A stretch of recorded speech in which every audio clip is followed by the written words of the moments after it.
Welcome back, everyone. Happy Friday afternoon. Welcome back to the Gathering Movement interview series. Thank you so much, Kristen, for being here today. Oh, I'm so happy to be here, Bridget. This is exciting, and I love the topic that you picked to talk about. I always let everyone pick their own topic and pick their own title, and you chose yours as Mental Health Meets Spirituality. So, first question is, why did you pick that?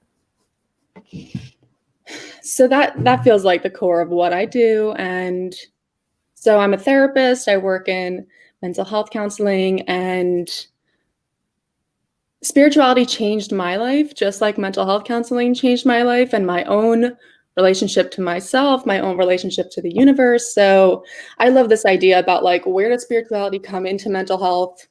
Can the two coexist? And for me, they absolutely coexist. And so, yeah, I wanted to talk about it. Cool. I love that. And like, in my opinion, I definitely see the merger. And I think that people like you who are in the therapy profession, if they can start to integrate some of these practices and just these understandings of life, it can really probably help your clients on their own journey. So I love to ask people how your work in the world empowers people to be the leader of their life. I think so much of what people do when they come to therapy is they choose themselves. And a lot of people think like, or ask me like, oh my gosh, how do you do what you do? It's got to be so sad. Or it's truly so inspiring seeing people continue to show up for themselves every single week. And I mean, there are so many situations, there's so many things that are unfair and unjust, and people continue to show up for themselves regardless. And like holding space for someone like that is really an honor. And it's something I'm so blessed to be able to do and grateful to be able to do, something I don't take lightly, something that inspires me every single time I get to work. And reminding people of that, of like, you're choosing you every time you do this. You're choosing to be vulnerable, you're choosing to be authentic. And to me, that's spiritual. Letting someone else see you, all of you, that is like really what is spiritual to me. Like connection, authentic, vulnerable connection. And people are so powerful. And it feels powerful getting to even be part of that. Yeah, I like how you said it's an honor to watch people show up for themselves week after week in a world that doesn't always have rainbows and daisies everywhere. And you are talking and having conversations with people who aren't always having rainbows and daisies, and many of the time they are going through really challenging things. So to see these people show up week after week, moment after moment, for themselves, like, what a gift that you really give them. It's a gift that they give themselves. And it is, I mean, I do my own work. I do this too. I've been in therapy for, I mean, at least 5 years of my life, like on and off, most, at least 4 steady. And I mean, it's one of the most self-loving things that I do for myself. And self-love is spiritual to me. And people coming every single week, being willing to want to grow, being willing to want to be seen, being willing to lower their guard and put their ego aside and be like, this hurts. And it's so beautiful and it's so empowering. And I think a huge part of like what compassion is like, because that's, compassion is like the core of who I am. I can't think of Kristen when I can't without it. It's what I do. And I think a huge part of like compassion, it's also like accountability. It's people willing to be like, this hurts about me. Like, I'm not perfect. I am messy. My story's messy. And I want to grow. I want to remember more of what I really am. I want to unlearn self-hatred. I want to unlearn hatred. And yeah, so I think that this question of like, what is spirituality? Like when it comes to mental health, it probably, even the word is probably vague, and people may have a different idea of what spirituality looks like. And it can look different for all of us. Like we can, like, and I think that's a big part of what I do also, is like helping people reflect on like, what is your relationship to yourself, and what is your relationship with other humans, and what is your relationship with the universe? What is your relationship with being alive? And those are all things I had to rediscover. Those are all things I've had to continue to work on, continue to rediscover within myself, so I can be here, so I can like being here, so I can want to be here, so I can love being here. Isn't it so beautiful when we can have our own challenges and our own struggles, but remind ourselves first that there is hope within every experience. And then in your case and in my case, we go out in the world and we inspire people to still love themselves regardless of all the shit, of all the challenges, of all the darkness, because it is there, but there's so much more to all these people, so much more. From hatred just like breeds more hatred, and it is so poisonous. And there's a lot of things that like we do ourselves, or like things we aren't proud of, things we see in others, and we can turn toward hate. And it is, I mean, what can grow there? What can really grow there? What can change there? Not much. Not much, yeah. That's for sure. Although I do, and I know that we've had this conversation before, you know, this human experience is about experiencing it all. So like, it's okay if we experience self-hatred. It's okay if we are pissed off at the world. It is okay to have all those experiences, have all those feelings, because if we didn't have those, we wouldn't have the polar piece of love, abundance, joy, bliss. We wouldn't understand. That's so beautiful. I mean, absolutely. Like that is what makes being a human also so magical, is like, I get to feel. Yeah. And I mean, sometimes like numbness or the idea of not feeling, like what a painful place to be, and helping people like return to wanting to feel like, oh, it hurts, everything hurts, and leaning into emotions and seeing them like they are temporary, they are visitors, detachment from your emotions, detachment from your thoughts. I am me at my core. I'm the universe at my core. I help people discover what are you at your core.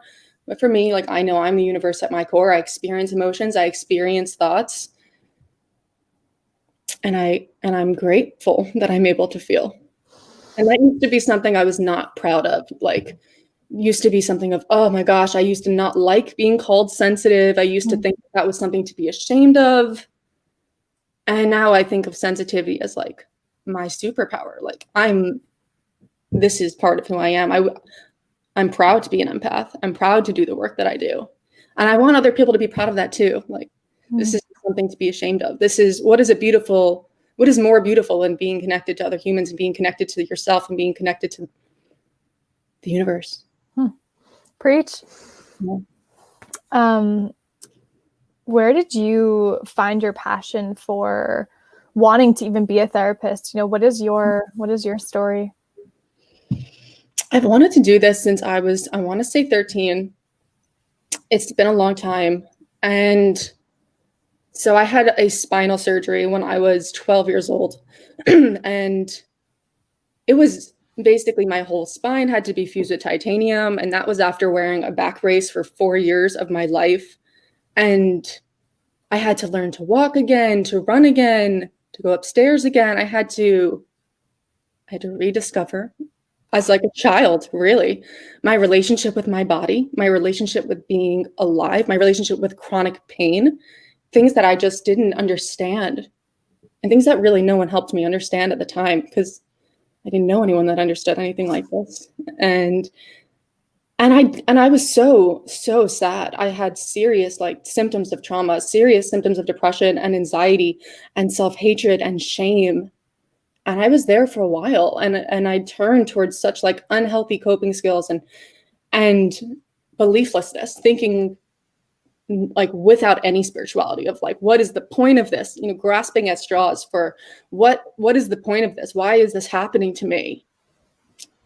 And I found my way to therapy. Actually, my sister brought me to therapy, and she went with me to the first appointment. And it is not short to say that like going to therapy saved my life, to be honest. And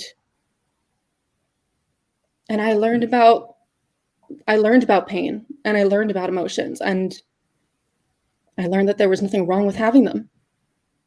And I discovered my relationship with me.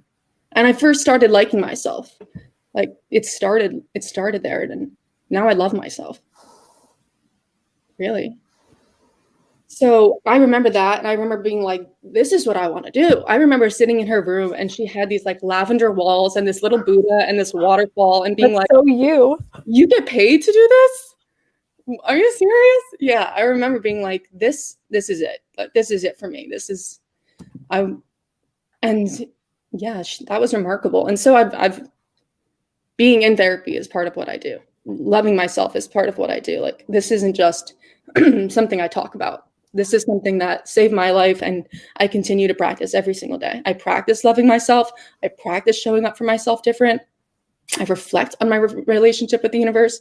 I work with you. I work with my own spirituality. I connect with other humans in circles, and this stuff is genuinely important to me. Yeah. Well, I can just feel it from your words, and knowing you personally too. You are really the embodiment of like what it means to be a therapist, and I admire your practice and your dedication to this, because I know this means the world to you, and I know you're an incredible therapist. You just are. Thank you, Bridget. That's so sweet. That's beautiful. It's interesting as I think about like therapy, and it's like, why do some people feel we don't get a how to live manual? We really don't. So as humans, we have no idea what we're doing. We really don't. Most of us aren't taught how to work with our emotions. Most of us aren't taught how to move through challenges in our lives. Most of us aren't taught what to do after trauma. And I think it's so valuable to have support. And I know for me personally, after my aunt passed, I was like, I need to have support right now. Like I need it. So how do you see like your piece in the world, and why do you think that some people don't reach out for support? I'm sorry about your aunt. And it's funny because I mean, this is an example of like where our work crosses over, and it's more similar than dissimilar, and that's the funny thing about it. And I like that you brought up grief, because I think grief work is such a huge part of what I do, and probably a huge part of what you do, because it's all about relationship with existence and relationship with life. I wish that this was what I do was more like destigmatized, less shameful. It sucks that this is something. I mean, that's another reason I'm here doing this right now. Is like, I don't want people to be ashamed. This is not something to be ashamed of. This is human. This is part of being a human. And I think a lot of reasons people don't reach out, and trust me, I have people in my life I wish would do this. But again, it takes real vulnerability. And that's what makes therapy so brave to me, is like, you're willing to let another person see you fully. You're willing to acknowledge the things you're not proud of. You're willing to look in a mirror. And a lot of people aren't ready to look in that mirror. And a lot of times it's a lot easier to point fingers of like, this person sucks, rather than look in the mirror. And a lot of people aren't ready. I mean, I see people all the time that'll do anything to not feel, and anything to not look inward. And, I love them, and I hope that they find their way. It's interesting because my first experience with the word therapy, my mom was in a very serious bike accident when I was 8 or 9 years old. And she broke her spinal cord and was in rehab for about 6 or 7 months. Oh my gosh. And of course, they wanted my brother and sister and I to go to a therapist. And I was so resistant. I was like, no, I don't want to talk to anyone. I didn't understand. At that age, it's so hard to understand it. And now looking back, I I'm grateful that I had that experience of like resistance to it, because now my experience is so like welcoming of support like this. And again, it's like this polarity of the two pieces, resistance and then expansion. It's so human. It's so human. And I mean, this is scary. And it's also like, how do I know what my therapist is going to be like? I hear horror stories about some terrible therapists, or maybe people aren't even vibing with the things I'm saying. Like, that's okay too. Like, you can find a therapist that works for you, and that's totally, totally okay. And we do have to come to terms with wanting help for ourselves. And that is a hard thing to accept. It's like a loved one, a family member, a friend, when you want someone to get help and you can't. There's a part of us that has to be like, yeah, okay, I can't keep doing this anymore this way. And I'm gonna try something new. I'm gonna try. I'm gonna be open to trying something new. And what a beautiful the door that is for me on the other end, to be like, come through. Like, I'm here. And yeah, it's totally human. If people have felt scared about going to therapy, please know how normal that is and how common that is. And it is okay. And you can browse and see who you vibe with and who feels good to you. And maybe you would like having spirituality in your sessions. Maybe that's not something that you would like, and that's okay too. There's so many different styles, and this just happens to be my style. And I hope everyone, finds their way there in a way that feels right to them. I really appreciate that you talk about this like bravery and vulnerability and courage piece of this, because you're right. It's scary to have the awareness that says, wow, I would really appreciate help right now. I'd really appreciate support. Like, life is not easy right now. Yeah. And I mean, that's such a beautiful first step to say, like, wow, I'm open, and you acknowledge their bravery of like, wow, you can do this. It's possible for you. So true. Yeah. I mean, I see people show up for themselves despite tragedy, like baseless tragedy. And trauma is an interesting thing. And, it's something you never really wish upon anyone, no matter what. And I see people show up for themselves in spite of trauma, not because something happened to them. They choose to show up for themselves in spite of trauma. And a spiritual part of that is like creating meaning, allowing someone and freedom to create their own meaning. Don't let anyone, create meanings for you. Like, this is, people are strong and people are brave. And I'm so, so grateful to be able to guide people into creating meaning. People that are so brave to continue to show up in spite of a lot, a big, big lot. I love our conversations. They're always just like so beautiful. I love to think just like big picture, global, worldly. It's just like where my mind goes. So in your opinion, what would the world look like if more people were in touch with their own bravery? They were in touch with their own trauma. They were in touch with their own emotions. What would this world look like in your opinion? A lot more loving. And it's kind of amazing how, like, in 2020, I mean, it's been an unspeakable time for most people I know. And a lot of people have turned toward like telehealth and toward therapy. And a lot of people have turned toward meditation and learning how to sit with themselves. And how beautiful and how inspiring. And the more people that do this, like, break generational cycles of trauma, and we heal it within ourselves, and then we don't pass it on. And that's why it's so hard. And that's why it's so heavy, because it's a lot. And what a beautiful world we would create if we all continued to do this. And it would look like love. It would look like every single person matter, like knowing they matter. Every single person would know that they have inherent worth simply because they exist.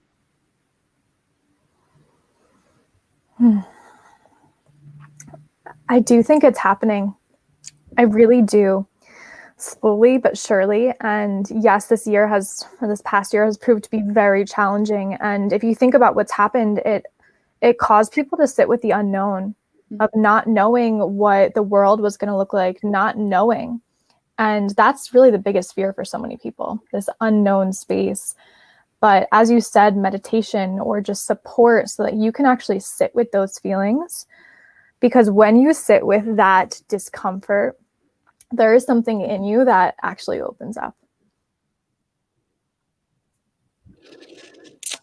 So true. And like, what about like the unknown? It is, I mean, it breeds anxiety. Like that people, the things our mind can't conceptualize is such a difficult thing. And I think we have to create our own meaning and discover our own relationship with.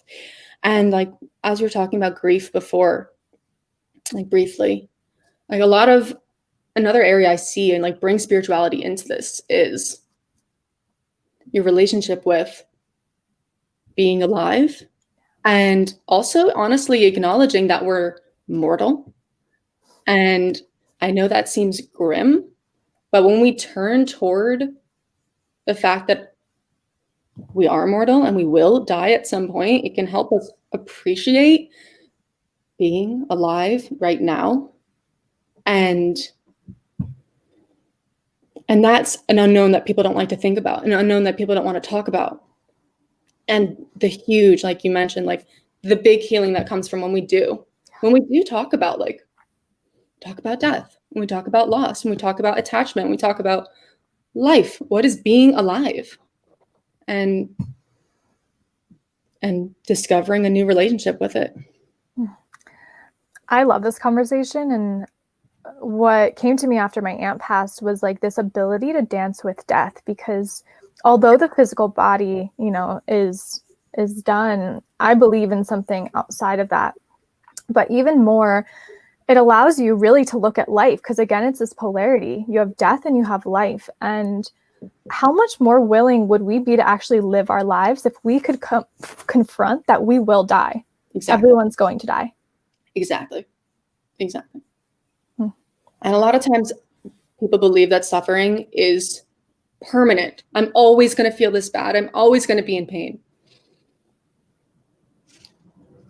Everything is changing all the time. Emotions are temporary. Helping support someone during that, I mean, it's important. And helping anyone see like this is temporary.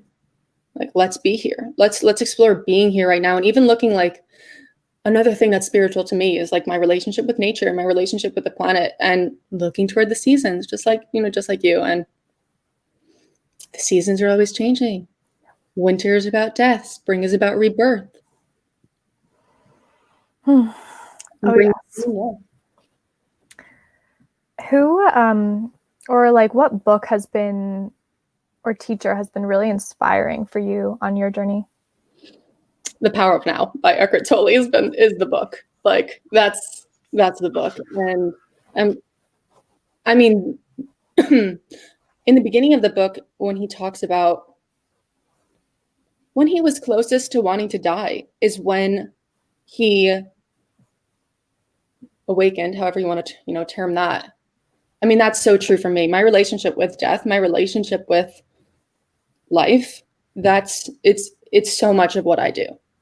And from being in a place where I've been so traumatized, thought about death so often, that is really where I had to create new healing from and learn to create new healing from. And that book is beautiful and authentic, and also helped me to detach from my thoughts and to be present in this life, to want to be present. And that bleeds over into mental health, because so much of mental health is bringing mindfulness into the space of being in the moment, being alive, breathing, just like you do. I love it. And what a good reminder. That's such a good book. And I remember reading it, and does he include meditations in it? I forget. I don't think so. I don't even think so, but I remember reading it on a porch, and I had almost this like awakening moment where I was really observing my body. Like it was this observer perspective that I'd never had before beyond maybe in a yoga class, but his work and his message was just so powerful.